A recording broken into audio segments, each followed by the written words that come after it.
Hello students, അപ്പൊ നമ്മൾ പറഞ്ഞുകൊണ്ടിരിക്കുന്നത് പ്രസന്റ് വാല്യൂനെ കുറിച്ചാണ്. Present value, future value. Next നമുക്ക് നോക്കാനുള്ളത് പ്രസന്റ് വാല്യൂ ഓഫ് ആന്വിറ്റി ആണ് നോക്കാനുള്ളത്. Present value of annuity. So നമുക്ക് ഫസ്റ്റ് വാട്ട് ഈസ് ആന്വിറ്റി എന്ന് നോക്കാം. A sum of money payable yearly or at the regular intervals. അതിനെയാണ് നമ്മൾ എന്ത് ആന്വിറ്റി എന്ന് പറയുന്നത്. Sum of money payable yearly, അതായത് ഫിക്സ്ഡ് ആയിട്ട് വർഷം തോറും നമുക്ക് കിട്ടുന്ന അല്ലെങ്കിൽ നമ്മൾ അടയ്ക്കുന്ന ഇൻട്രസ്റ്റുകൾ അല്ലെങ്കിൽ ഇൻഷുറൻസ്, ലീസുകൾ, പിന്നെ റെന്റൽ പേയ്മെന്റ്സ്, അങ്ങനെയുള്ള ഇയർലി ബേസിസിൽ നമ്മളൊരു ഫിക്സഡ് പീരിയഡില്, ഇയർലി അല്ലെങ്കിൽ ഫിക്സഡ് ഇന്റർവെല്ലില് നമ്മൾ അടച്ചുകൊണ്ടിരിക്കുന്ന ഈക്വൽ എമൗണ്ട് ഓഫ് ക്യാഷ് അല്ലെങ്കിൽ ഈക്വൽ സം ഓഫ് മണി, അതിനെയാണ് നമ്മൾ എന്ത് പറയുന്നത്, ആന്വിറ്റി എന്ന് പറയുന്നത്. ആന്വിറ്റി എന്ന് പറയണമെങ്കിൽ അത് എന്താവണം, ഇയർലി ബേസിസിലായിരിക്കും നമ്മൾ മോസ്റ്റ് പ്രോബബ്ലി അടയ്ക്കുക അല്ലെങ്കിൽ നമുക്ക് കിട്ടുക. അതിനെയാണ് ആന്വിറ്റി എന്ന് പറയുക. ഓക്കെ, അപ്പൊ നമ്മൾ റെന്റൽ പേയ്മെന്റ്സ് ഒക്കെ ലീസിന് എടുത്തതെന്ന് വിചാരിക്കുക. അപ്പൊ നമ്മൾ അതിന്റെ ലീസ് റെന്റ് കൊടുക്കുന്നത് ഇയർലി ആണെന്ന് വിചാരിക്കുക. അപ്പൊ അതൊരു ആന്വിറ്റി ആണ്. അതേപോലെ തന്നെ നമ്മൾ ഇൻഷുറൻസ് അടയ്ക്കുന്നത്, ഇൻഷുറൻസ് ആന്വിറ്റി ആണ്. അങ്ങനെ ഇയർലി ബേസിസിൽ നമ്മൾ അടയ്ക്കുന്നത് നമുക്ക് കിട്ടുന്നതായിട്ടുള്ള സം ഓഫ് എമൗണ്ട്, അത് ഈക്വൽ ഇൻസ്റ്റാൾമെന്റ്സ് ആയിരിക്കും കേട്ടോ. ഈക്വൽ എമൗണ്ട് ഓഫ് മണി ആയിരിക്കും നമുക്ക് കിട്ടുന്നത്. അതിനെയാണ് ആന്വിറ്റി എന്ന് പറയുന്നത്. ഓക്കെ, അപ്പൊ നമുക്ക് പ്രസന്റ് വാല്യൂ ഓഫ് ആന്വിറ്റി എന്താന്ന് നോക്കാം. Present value of an annuity is the current value of future payment from an annuity given A specified rate of written or discount rate. അപ്പൊ നമുക്ക് ഫ്യൂച്ചർ വാല്യൂ എന്താണെന്ന് അറിയാം അല്ലെ. Future value and present value എന്താണെന്ന് നമുക്ക് പഠിച്ചതാണ് കഴിഞ്ഞ ക്ലാസ്സിൽ. സോ ആന്വിറ്റിയുടെ പ്രസന്റ് വാല്യൂ എന്താണ്? Present value of an annuity is current value of future payments. അപ്പം പ്രസന്റ് വാല്യൂ എന്താ നമ്മൾ പഠിച്ചു അല്ലെ. പ്രസന്റ് വാല്യൂ എന്ന് പറഞ്ഞിട്ടുണ്ടെങ്കിൽ ഫ്യൂച്ചർ പേയ്മെന്റിന്റെ കറന്റ് വാല്യൂ ആണ് അല്ലെ. ഫ്യൂച്ചറിലുള്ള ഒരു സം ഓഫ് എമൗണ്ടിന്റെ കറന്റ് വാല്യൂ ആണ് പ്രസന്റ് വാല്യൂ എന്ന് പറയുന്നത്. സോ ആന്വിറ്റിയുടെ ആകുമ്പോൾ എന്താണ് പ്രസന്റ് വാല്യൂ ഓഫ് ആന്വിറ്റി എന്ന് പറഞ്ഞാൽ ആന്വിറ്റിയുടെ ഫ്യൂച്ചർ പേയ്മെന്റിലുള്ള കറന്റ് വാല്യൂ. ആന്വിറ്റി എന്ന് പറഞ്ഞാൽ എന്താണ്, ഞാൻ ഓൾറെഡി പറഞ്ഞല്ലോ, ഫിക്സഡ് പേയ്മെന്റ്, ഫിക്സഡ് ഇൻസ്റ്റാൾമെന്റ് ആയിട്ട് നമ്മൾ കൊടുക്കുന്ന ഒരു സം ഓഫ് മണി, അതിനെയാണ് നമ്മൾ ആന്വിറ്റി എന്ന് പറയുന്നത്. ഈ പറയുന്ന ആന്വിറ്റിന്റെ ഫ്യൂച്ചർ അല്ലെങ്കിൽ കറന്റ് വാല്യൂ, ഫ്യൂച്ചർ പേയ്മെന്റിന്റെ കറന്റ് വാല്യൂവിനെയാണ് നമ്മൾ എന്ത് പറയുന്നത്, പ്രസന്റ് വാല്യൂ എന്ന് പറയുന്നത്. So present value of annuity എന്ന് പറയുന്നത്. ഓക്കെ, അപ്പൊ അതില് അതിന് ഇക്വേഷൻ ഉണ്ട്. നമുക്ക് ഇക്വേഷൻ നോക്കാം.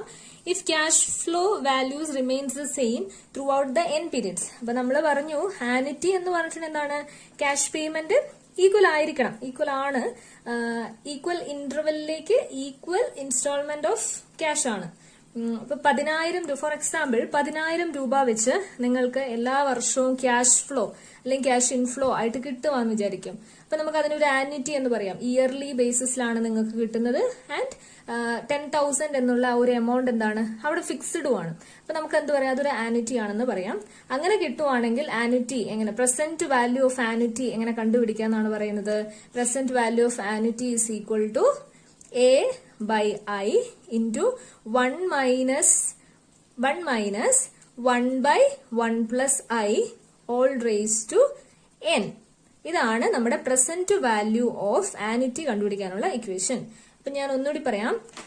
ആന്വിറ്റി എന്ന് പറഞ്ഞാൽ എന്താണ്, annuity sum of money payable yearly or at regular interval, അതിനാണ് ആന്വിറ്റി എന്ന് പറയുന്നത്. നമുക്കൊരു ഫിക്സ്ഡ് എമൗണ്ട് ഓഫ് മണി നമ്മൾ എല്ലാ വർഷവും പേ ചെയ്യുവാണെങ്കിൽ ഈക്വൽ എമൗണ്ടും ആയിരിക്കണം, അതിനെ നമ്മൾ ആന്വിറ്റി എന്ന് പറയും. ആൻഡ് പ്രസന്റ് വാല്യൂ എന്ന് പറഞ്ഞാൽ എന്താണ്, പ്രസന്റ് വാല്യൂ എന്ന് പറഞ്ഞിട്ടുണ്ടെങ്കിൽ ഫ്യൂച്ചർ പേയ്മെന്റ്, അതായത് 2-3 വർഷം കഴിഞ്ഞിട്ട് നമുക്ക് കിട്ടാൻ സാധ്യതയുള്ള ഒരു പേയ്മെന്റിന്റെ കറണ്ട് വാല്യൂ നമ്മൾ കണ്ടുപിടിക്കുകയാണെങ്കിൽ അതിന് എന്താണ് പറയാ, അതിനെയാണ് പ്രസന്റ് വാല്യൂ എന്ന് പറയാ. അപ്പം ഈ ആന്വിറ്റിന്റെ പ്രസന്റ് വാല്യൂ ആണ് നമ്മൾ കണ്ടുപിടിക്കാൻ പോകുന്നത്. അതിനുള്ള ഇക്വേഷൻ ആണ്, ക്യാഷ് ഫ്ലോ സിമിലർ ആയിരിക്കുമോ, ആന്വിറ്റിയുടെ കേസിൽ ക്യാഷ് ഫ്ലോ സിമിലർ ആയിരിക്കും. Present value of annuity is equal to A by I into 1 minus 1 divided by 1 plus I all raised to n. നമ്മുടെ ഇക്വേഷനിൽ പറഞ്ഞിരിക്കുന്ന ഐറ്റംസ് ഒക്കെ എന്താണെന്ന് നമുക്ക് നോക്കാം. ഇപ്പം PVA എന്ന് പറഞ്ഞാൽ എന്താ, present value of annuity at time is equal to 0. അതായത് നമ്മൾ ഇൻവെസ്റ്റ് ചെയ്യുന്ന സമയത്ത് ഇന്ന് ഉള്ള ആ വാല്യൂവിനെയാണ് പ്രസന്റ് വാല്യൂ എന്ന് പറയുന്നത് അല്ലെ. ഫ്യൂച്ചർ ക്യാഷ് ഫ്ലോയുടെ പ്രസന്റ് വാല്യൂ അല്ലേ. So present value of annuity എന്ന് പറഞ്ഞാൽ value of annuity at time is equal to 0 means at now. Okay, A എന്ന് പറയുന്നത് എന്താ, വാല്യൂ ഓഫ് ഇൻഡിവിജ്വൽ പേയ്മെന്റ്. നമുക്ക് എത്രയാണ് ആന്വിറ്റി എന്ന് പറയുന്ന ആ എമൗണ്ട്. ഓക്കെ, അതാണ് A, annuity amount. Then I is equal to interest, n is equal to number of payment periods. Payment periods എത്ര വർഷമാണ് എന്നുള്ള ഇയർ ബേസിസിലാണെങ്കിൽ അങ്ങനെ number of years. Okay, let's see one question. A person receives an annuity of rupees 5,000 for 4 years. If I is equal to 10%, calculate the present value of annuity. ഇപ്പോൾ നമ്മളോട് ക്വസ്റ്റ്യനിൽ പറഞ്ഞേക്കുന്നത് present value of annuity കണ്ടുപിടിക്കാനാണ് പറഞ്ഞിരിക്കുന്നത്. നമുക്ക് അതിന്റെ equation ഒന്നുകൂടി എഴുതാം. എന്താണ്? Present value of annuity is equal to A by I into 1 minus 1 divided by 1 plus I raised to n. ഇതാണ് നമ്മുടെ equation. Present value of annuity കണ്ടുപിടിക്കാനുള്ള ഇക്വേഷൻ ആണ്. ഓക്കെ, അപ്പൊ ഇതിൽ നമുക്ക് എന്തൊക്കെ തന്നിട്ടുണ്ട്? ഇവിടെ നമുക്ക് 5,000 തന്നിട്ടുണ്ട്. ഇതെന്താണ് പറഞ്ഞിട്ടുണ്ട്? Receives an annuity of rupees 5,000 എന്നിവിടെ പറഞ്ഞിട്ടുണ്ട്. അതിന്റെ അർത്ഥം ഇതെന്താണ്? ആന്യൂറ്റി ആണ്, എ ആണ്. ഇവിടെയുള്ള എ ആണ് 5,000. ദെൻ ഇവിടെ 4 ഇയേഴ്സ് എന്ന് പറഞ്ഞിട്ടുണ്ട്. 4 ഇയേഴ്സ് അതെന്താണ്? Number of payment period, N ആണ് ഈ 4 ഇയേഴ്സ്. ദെൻ ഐ എത്രയാണ്? 10% എന്ന് തന്നിട്ടുണ്ട്. ഓക്കെ, നമുക്കത് ഇക്വേഷനിൽ ഇടാം. അന്നേരം എന്താ കിട്ടുന്നത് നോക്കാം. Is equal to 5,000 divided by I 10% ആണ്. So we can write it as 0.10 into 1 minus 1 divided by 1 plus I എത്രയാണ്? 0.10 ഓൾ റേസ് ടു n എത്രയാ? 4. അപ്പൊ ഇതാണ് നമ്മുടെ ഇക്വേഷൻ സോൾവ് ചെയ്യുമ്പോൾ നമുക്ക് ഇങ്ങനെ കിട്ടും. ഇനി നമ്മളത് കാൽക്കുലേഷൻ ഫുൾ ഞാൻ എഴുതി കാണിക്കുന്നില്ല. കാൽക്കുലേഷൻ കംപ്ലീറ്റ് ചെയ്ത് കഴിയുമ്പോൾ നിങ്ങൾക്ക് ആദ്യം ഇത് സോൾവ് ചെയ്യാം. 5,000 ഡിവൈഡഡ് ബൈ 0.10 എന്ന് പറയുമ്പോൾ നമുക്ക് എത്ര കിട്ടും? 50,000 കിട്ടും അല്ലേ? 50,000 കിട്ടും. ഇൻറ്റു ഇത് മൊത്തം സോൾവ് ചെയ്യുക. സോൾവ് ചെയ്യുമ്പോൾ നിങ്ങൾക്ക് ഒരു ആൻസർ കിട്ടും. ഞാനിപ്പോൾ അത് ചെയ്യുന്നില്ല. ദെൻ ഫുൾ സോൾവ് ചെയ്ത് കഴിയുമ്പോൾ നിങ്ങൾക്ക് ഒരു ആൻസർ കിട്ടുന്നത് 15,849.33 15,849.33 റുപ്പീസ് ആണ്. അപ്പൊ ഇതാണ് നിങ്ങളുടെ പ്രസന്റ് വാല്യൂ ഓഫ് ആന്യൂറ്റി എന്ന് പറയുന്നത്. അതായത് ഇതാണ് പ്രസന്റ് വാല്യൂ ഓഫ് ആന്യൂറ്റി. ഇതെന്താണ് മീൻ ചെയ്യുന്നത്? 5,000 റുപ്പീസ് നിങ്ങൾ 4 വർഷത്തേക്ക് കിട്ടുവാണ്. നിങ്ങൾക്ക് 4 വർഷം 5,000 വെച്ച് കിട്ടുകയാണ്. അപ്പൊ ശരിക്കും നിങ്ങൾ വിചാരിക്കും എത്ര? 20,000 ഉണ്ടല്ലോ അല്ലെ?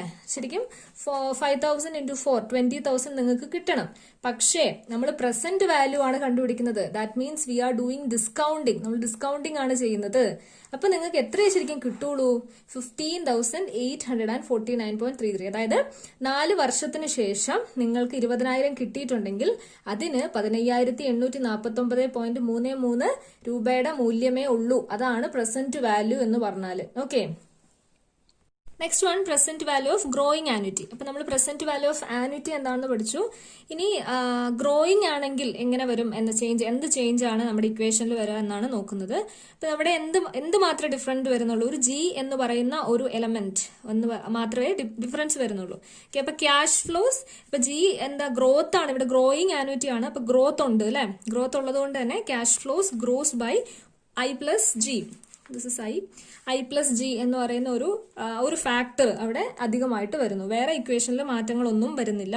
ഇപ്പം നമ്മൾ പറയാണ് ഒരു ഷെയർ അല്ലെങ്കിൽ ഒരു ഡിവിഡൻഡ് നമുക്ക് കിട്ടുന്നു. ആ ഡിവിഡൻഡിന് ഗ്രോത്ത് ഉണ്ട്, ഷെയറിന് ഗ്രോത്ത് ഉണ്ടെങ്കിൽ നമ്മൾ എന്ത് പറയും? അത് പ്രസന്റ് ഗ്രോയിങ് ആന്യൂറ്റി ആണെന്ന് പറയും. ഡിവിഡൻഡ് നമുക്ക് ഫിക്സഡ് പെർസെൻറ്റേജിൽ നമുക്ക് ഇയർലി കിട്ടുന്നതാണ് ഡിവിഡൻഡ്. സോ നമുക്ക് ഡിവിഡൻഡിന് ഒരു ആന്യൂറ്റി ആയിട്ട് പറയാം. അപ്പം അതിന് ഗ്രോത്ത് ഉണ്ട്, ഒരു 6% എല്ലാ വർഷവും അത് ഗ്രോ ചെയ്യുന്നുണ്ട് എന്നാണ് പറയുന്നതെങ്കിൽ ഇറ്റ്സ് എ ഗ്രോത്ത് ഡിവിഡൻഡ് ആണ്. അതുപോലെ തന്നെ അതിനെന്താണ്? അതൊരു ഗ്രോയിങ് ആന്യൂറ്റി ആണ്, ഗ്രോത്ത് ആന്യൂറ്റി ആണ്. അതുകൊണ്ട് തന്നെ നമുക്ക് അവിടെ ഗ്രോത്ത് എന്ന് പറയുന്ന ഒരു ഫാക്ടർ കൂടി കൺസിഡർ ചെയ്യണം. ഗ്രോത്ത് മീൻസ് ജി ആണ് റെപ്രസെന്റ് ചെയ്യുന്നത്. അപ്പൊ ആ ജി എന്ന് പറയുന്ന ഒരു എലമെന്റും കൂടെ അവിടെ വരും. വേറെ ഡിഫറൻസ് ഒന്നുമില്ല. അപ്പൊ present value of growing annuity എന്ന് എഴുതാം. അതെന്തായിരിക്കും? A divided by i minus g into, ഇവിടെ ജി എന്ന് പറയുന്ന ഒരു എലമെന്റ് എക്സ്ട്രാ വരുന്നുണ്ട് കേട്ടോ, into 1 minus i plus g, sorry this is 1 plus g divided by 1 plus i all raise to n. അപ്പൊ ഇക്വേഷനിൽ ആകെപ്പാട് ഇവിടെ ഒരു ജി വന്നു, ഇവിടെ ഒരു ജി വന്നു. അതായത് ഈ ജി വന്നത് എവിടുന്നാണ്? ഈ ഒരു ആന്യൂറ്റി എന്ന് പറയുന്നത് എന്താണ്? ഗ്രോയിങ് ആന്യൂറ്റി ആണ്. അതായത് അതിന് ഗ്രോത്ത് ഉണ്ട്. ഇയർ ബേസിസിൽ അത് ഗ്രോ ചെയ്യുന്നുണ്ട്, ആ ഒരു പെർസെൻറ്റേജും കൂടെ നമുക്ക് തരും, ഗ്രോത്ത് റേറ്റും കൂടെ നമുക്ക് തരും. അങ്ങനെ ഗ്രോത്ത് ഉള്ള ആനുറ്റി ആയതുകൊണ്ടാണ് നമ്മുടെ ഇവിടെ ഒരു ഇക്വേഷനിൽ ഒരു ജി കൂടി കൂട്ടിയിരിക്കുന്നത്. അപ്പോൾ നമ്മൾ പ്രോബ്ലം ചെയ്യുമ്പോൾ എങ്ങനെ പ്രോബ്ലം ചെയ്യും? നമുക്ക് ക്വസ്റ്റ്യനിൽ എന്തുകൂടെ ഉണ്ടാവും?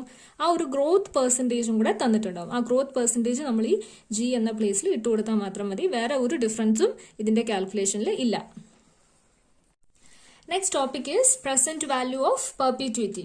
ഓക്കെ, അപ്പൊ പെർപീറ്റ്വിറ്റി എന്ന് പറഞ്ഞിട്ടുണ്ടെങ്കിൽ എന്താണ്? ഫോർ എ ലോങ് പീരീഡ്, വളരെ അധികം കാലങ്ങളിലേക്ക് ഉള്ളതിനെയാണ് നമ്മൾ പെർപീച്വൽ അല്ലെങ്കിൽ പെർപീറ്റ്വിറ്റി എന്നൊക്കെ പറയുന്നത്. വളരെ ശാശ്വതം എന്നൊക്കെയാണ് അതിന്റെ meaning. Okay, so in a perpetuity time period n is so large. അപ്പൊ നമ്മുടെ ഇക്വേഷനിൽ നമ്മൾ പ്രസന്റ് വാല്യൂ കണ്ടുപിടിക്കാൻ വേണ്ടി നമുക്ക് എൻ അത്യാവശ്യമാണ് അല്ലെ, എൻ ആവശ്യമാണ്. ആൻഡ് ഇവിടെ എൻ എന്ന് പറയുന്നത് എന്താണ്? എൻ വളരെ ലോങ് പീരീഡ് ആയിരിക്കും. അപ്പം പെർപീച്വൽ പ്രിഫറൻസ് ഷെയർ എന്നൊക്കെ നിങ്ങൾ കേട്ടിട്ടില്ലേ? ഷെയർസുകളിൽ ചില പ്രിഫറൻസ് ഷെയറുകളും പിന്നെ ഇക്വിറ്റി ഷെയർസ് ഒക്കെ പെർപീച്വൽ ആണ്. ദാറ്റ് മീൻസ് ഇറിഡീമബിൾ ആണ്. അത് കമ്പനി വൈൻഡിങ് അപ്പിന്റെ സമയത്ത് മാത്രമാണ് അത് എന്ത് ചെയ്യുള്ളൂ? ആ ഡിവിഡൻഡുകൾ അല്ലെങ്കിൽ ആ ഷെയറുകൾ റിലീസ് ചെയ്യുള്ളൂ. ആൻഡ് അത് വെരി ലോങ് പീരിയഡിലേക്കുള്ളതിനെയാണ് നമ്മൾ പെർപീച്വൽ എന്ന് പറയാം. അപ്പൊ ഈ പെർപീറ്റ്വിറ്റിയിൽ എൻ വളരെ വലുതായതുകൊണ്ട് we can say that n tends to infinity. The sign is ഇൻഫിനിറ്റിന്റെ സൈൻ ആണിത്. ഇൻഫിനിറ്റിയിലേക്ക് അത് ലീഡ് ചെയ്യുന്നു എന്ന് നമുക്ക് പറയാം. കാരണം എൻ എന്ന് പറയുന്നത് നമുക്ക് we can not measure, indefinable ആണ് എൻ എന്ന് പറയുന്നത്. ഓക്കെ, അതുകൊണ്ട് ആണ് പെർപീറ്റ്വിറ്റിയിൽ എൻ നമ്മൾ കൺസിഡർ, അതായത് ടൈം നമ്മൾ കൺസിഡർ ചെയ്യാത്തത്. ഇപ്പൊ എക്സാമ്പിൾ പറയുകയാണെങ്കിൽ dividend for a irredeemable preference share. ഇപ്പൊ ഒരു കമ്പനി അങ്ങനെ ചെയ്യാറില്ല. ഒരു കമ്പനി തീരുമാനിക്കുകയാണ് ഡിവിഡൻഡ് കൊടുക്കാം, ഇറെഡീമബിൾ പ്രിഫറൻസ് ഷെയറിന് ഡിവിഡൻഡ് കൊടുക്കാം എന്ന് തീരുമാനിക്കുകയാണെങ്കിൽ we can consider it as a case of perpetuity. Okay, അവിടെ നമ്മൾ എന്ന് നമുക്ക് കൺസിഡർ ചെയ്യാൻ പറ്റില്ല. അതുകൊണ്ട് തന്നെ നമ്മൾ എന്താക്കി എടുക്കുന്നു? നമ്മുടെ ഇക്വേഷനിലുള്ള പ്രസന്റ് വാല്യൂ കണ്ടുപിടിക്കാനുള്ള ഇക്വേഷനിലുള്ള 1+i⁻n, അതായത് എന്നിന്റെ ആ ഒരു എലമെന്റ് വരുന്ന ആ ഒരു പോർഷൻ നമ്മൾ എന്ത് ചെയ്യും? ടെൻസ് ടു 0 എന്ന് നമ്മൾ ആക്സെപ്റ്റ് ചെയ്യുന്നു, അല്ലെങ്കിൽ അങ്ങനെ കൺസിഡർ ചെയ്യുന്നു. ഇവിടെ എന്നിനെ നമുക്ക് എന്ത് ചെയ്യാൻ പറ്റുന്നില്ല? കൺസിഡർ ചെയ്യാൻ പറ്റാത്തത് കൊണ്ടാണ്. കാരണം എന്താ? എൻ ഇൻഫിനിറ്റി ആണ്. For a very long period ആണ് എൻ. കൺസിഡർ ചെയ്യാൻ പറ്റാത്തത് കൊണ്ട് നമ്മൾ അതിനെ 0 ആയിട്ട് എടുക്കുന്നു. സോ നമ്മുടെ ഇക്വേഷൻ എന്തായിരിക്കും? Present value of perpetuity is equal to a/i. എന്നിന്റെ ആ ഒരു എലമെന്റ് തന്നെ നമ്മൾ അതിനെ കൺസിഡർ ചെയ്യുന്നില്ല. എന്തുകൊണ്ടാണ് അങ്ങനെ കൺസിഡർ ചെയ്യാത്തത്? For a very long period ആണ് ഈ ഒരു ആനുറ്റി നടക്കുന്നത്. അതുകൊണ്ടാണ് ഇത് കൺസിഡർ ചെയ്യാത്തത്. ഓക്കെ, സോ ഇതാണ് നമ്മുടെ ക്വസ്റ്റ്യൻ. പെർപെറ്റ്വിറ്റി കണ്ടുപിടിക്കാനുള്ള പ്രസന്റ് വാല്യൂ ഓഫ് പെർപെറ്റ്വിറ്റി കാണാനുള്ള ക്വസ്റ്റ്യൻ ആണിത്. An investor expects a perpetual sum of ₹500 annually from his investment. What is present value of perpetuity if his interest rate is 10%? അപ്പോൾ നമ്മുടെ ഇക്വേഷൻ എന്തായിരുന്നു? Equation വളരെ simple equation ആണ് അല്ലേ? Present value of perpetuity is equal to a/i. ഇവിടെ എന്ത് consider ചെയ്യുന്നില്ല? N consider ചെയ്യുന്നില്ല. ടൈം പീരീഡ് നമ്മൾ കൺസിഡർ ചെയ്യുന്നില്ല. സോ നമ്മുടെ ഇക്വേഷൻ വളരെ കുഞ്ഞായി. ഓക്കെ, അപ്പൊ ഇവിടെ എ എന്താണ്? എ എന്ന് പറയുന്നത് സം ആണ് അല്ലെ, ആനുവിറ്റി ആണ്, പെർപെച്വൽ സം ആണ് A. So this is 500 and നമ്മുടെ റേറ്റ് എത്രയാണ്? ഇവിടെ 10% ആണ് നമ്മുടെ റേറ്റ്. അപ്പൊ റേറ്റിനെ നമ്മൾ 0.10 എന്ന് എഴുതുന്നു. ആൻഡ് നമ്മുടെ ആൻസർ എന്തായി? 5000 അല്ലെ, ഡിവൈഡഡ് ബൈ ചെയ്യുമ്പോൾ 5000 ആണ്, 5000 rupees. സോ ഇതാണ്, ഇത്രേ ഉള്ളൂ. വളരെ സിമ്പിൾ ആണ് കാൽക്കുലേഷൻ. ഓക്കെ, അപ്പം എ ഡിവൈഡഡ് ബൈ ഐ ആണ് 500 by 0.10, 5000 എന്ന് നമുക്ക് കിട്ടും, 5000 rupees. അപ്പൊ എന്താ ഇവര് പറഞ്ഞ? ഒരു ഇൻവെസ്റ്റർ, ഇവിടെ ടൈം നമ്മൾ കൺസിഡർ ചെയ്യുന്നില്ല കേട്ടോ, ഒരു ഇൻവെസ്റ്റർ അയാളുടെ 500 rupees, sum of 500 annually from an investment, ഒരു ഇൻവെസ്റ്റ്മെന്റ് അയാൾ നടത്തി, അതിൽ നിന്ന് അയാൾ 500 രൂപ എക്സ്പെക്ട് ചെയ്യുന്നുണ്ട്. അങ്ങനെയാണെങ്കിൽ അതിന്റെ present value of perpetuity i is 10%. ഇവിടെ നമുക്ക് ടൈം പറഞ്ഞിട്ടില്ല.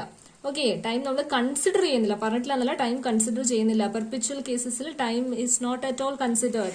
So our answer is 5000 rupees. Okay, present value of perpetuity പറഞ്ഞപ്പം അതുപോലെ തന്നെ present value of growing perpetuity കൂടി നമ്മൾ പറയണം. ഓക്കെ, അപ്പൊ നമ്മൾ പറയുകയാണ് ഈ പെർപ്യൂച്വൽ ഷെയർസ് ഗ്രോത്തും കൂടെ ഉണ്ടെങ്കിലോ, പെർപ്യൂച്വൽ നമ്മൾ നേരത്തെ പറഞ്ഞു ആനുറ്റിക്ക് ഗ്രോത്ത് വരുവാണെങ്കിൽ നമ്മൾ എങ്ങനെ കൺസിഡർ ചെയ്യുന്നു പറഞ്ഞു, അവിടെ ഒരു ജി എന്ന് പറയുന്ന ഒരു എലമെന്റ് എക്സ്ട്രാ വരുമെന്ന് പറഞ്ഞു. അതുപോലെ തന്നെ നമ്മൾ പെർപ്യൂറ്റിറ്റിക്ക് അല്ലെങ്കിൽ പെർപ്യൂച്വൽ ഷെയർസിന്, പെർപ്യൂച്വൽ ഇൻവെസ്റ്റ്മെന്റിന് ഗ്രോത്ത് കൂടി നടക്കുന്നുണ്ട്. അതായത് ഇയർലി അത് ഗ്രോ ചെയ്യുന്നുണ്ട്. ഗ്രോത്ത് മീൻസ് അബൌട്ട്, ഗ്രോത്ത് എന്ന് പറഞ്ഞാൽ എന്താണ്, അത് ഇയർലി നമുക്കൊരു എക്സ്ട്രാ ബെനിഫിറ്റ് കൂടെ കിട്ടുന്നുണ്ട് എന്നാണ് അതിന്റെ അർത്ഥം.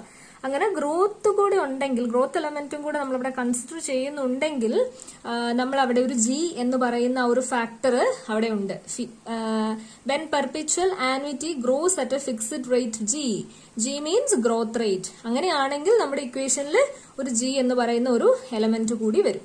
അപ്പൊ നമ്മുടെ ഇക്വേഷൻ a/i ആയിരുന്നു. സോ നമ്മൾ ഗ്രോത്ത് കൂടെ കൺസിഡർ ചെയ്യുന്നുണ്ട് ഇവിടെ, അതുകൊണ്ട് i minus G. Simple equation ആണ്. അപ്പം നമ്മളിപ്പോ ഗ്രോത്ത് വെച്ചിട്ടുള്ള രണ്ട് ഇക്വേഷനിലും പ്രോബ്ലം ചെയ്തിട്ടില്ല. അവിടെ വേറെ ഡിഫറൻസ് ഒന്നും വരുന്നില്ല. ജി എന്ന് പറയുന്ന ഒരു എക്സ്ട്രാ ഫാക്ടർ വരുന്നുണ്ട് എന്നേ ഉള്ളൂ. സോ ജിയുടെ ഗ്രോത്ത് റേറ്റ് നിങ്ങൾക്ക് തന്നിട്ടുണ്ടാവും. അതും കൂടെ ഇക്വേഷനിലേക്ക് കിട്ടാൻ നിങ്ങൾക്ക് പ്രോബ്ലം ഈസിലി സോൾവ് ചെയ്യാൻ പറ്റുന്നതായിരിക്കും. അപ്പൊ ഇതാണ് ഈ ഒരു ആനുറ്റിയുടെ പോർഷൻ.